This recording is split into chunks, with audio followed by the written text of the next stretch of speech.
environment, if you have to operate, then you have to really understand global culture thing a little more clearly.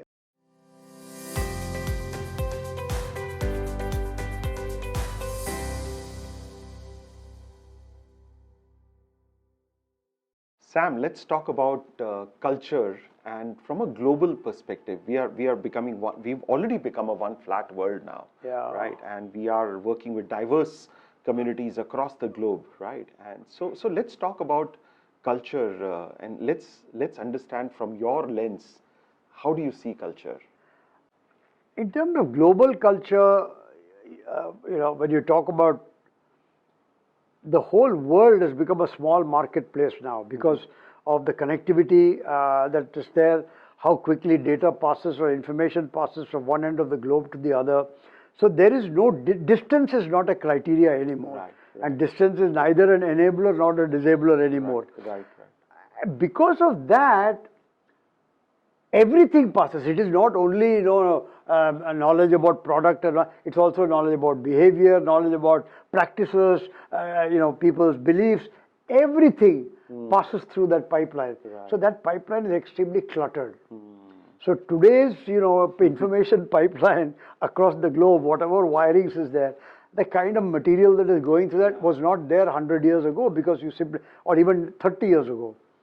Now, in this environment, if you have to operate, then you have to really understand global mindset a little more, or the culture, global culture thing a little more clearly, or a little more differently.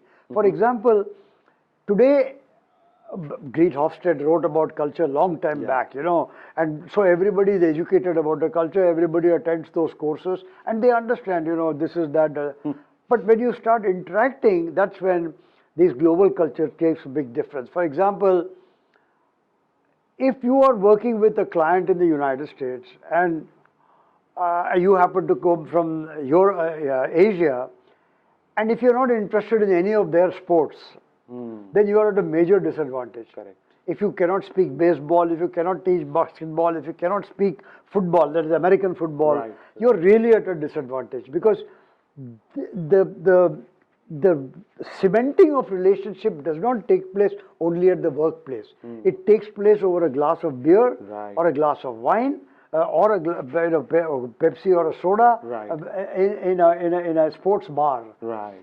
I think more happens in a sports bar, more business gets cemented in a sports bar than in a conference room. In a comfortable setting, totally in a relaxed, easy setting. And so you have to learn. Now, one might, and this is where the curiosity and humility comes in. What you could say, why don't you learn about my culture? Well, I'm putting my hand in your pocket. It's your wallet I'm touching. You're not touching my wallet. Correct.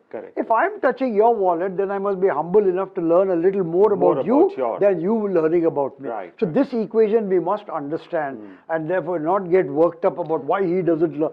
Yeah, sure. He gives you, if you are giving him work, he will have to learn about you, but not otherwise. And learning and appreciating about the culture, looking at it in a positive manner. Not only that, Amit, really broadening your own horizon. That aisa bhi hota hai. This also happens. I mean, what a wonderful thing that is, instead of getting offended by it or getting upset by it. So that is one thing. Also, to recognize that behaviors of people or behaviors of a particular geography are largely dependent upon factors you may not understand. For example, if the weather is very cold, then people love the summer. In the summer, they want to be out. They really want to let themselves loose, and you'll find them willing to spend so much time outside rather than inside.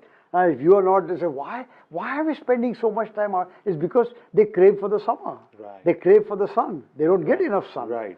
So we have to understand, if we are living in very humid conditions, then for us, we like the cool. So this is, everything is that the mind itself gets tuned because of that. So one thing is understanding that. The other thing is, if you're working with a client, please understand that client's major customer's culture. Because they are serving them. That's a point. Please don't stop here. You know, this is where Indira Nooyi did a fantastic job. She understood what the American consumer is now looking for. She said, you know what, when we are sitting for dinner, we are talking about, is this healthy? Is this healthy food? Not healthy food? So this conversation never happened 20 years ago. Right. That is one of the things that gave her the idea that we got to move into food that is healthy and not just food that is tasty. Sure. So this is because she's looking at her. So if I am going to consult for Pepsi, I better understand about Pepsi's clients. Customers, yeah, the clients of This Pepsi. is the biggest culture thing we must understand in terms of global culture. Today, also remember there are people are live mixed race is common. My own two children are married to non-Indians, and they are European, they are South American. So my family is not the only one. So today everybody understands these cultural differences at the ground level. Yeah. But the higher level we need to get to know clients' culture, Right. customers' culture. Yeah, and not just the geography, Sam. My belief is that, of course, when the geography changes, there are a lot of context. The context changes, but the culture of the organization also. So Pepsi is driven but that's not differently. necessarily global. When you Right. say global culture, organizational culture is something Yeah, else. right. Global culture is somewhat Right. different. Your point is well taken. Right. But I think I would distinguish a little between Right. global culture and organizational culture. Thank you, Sam.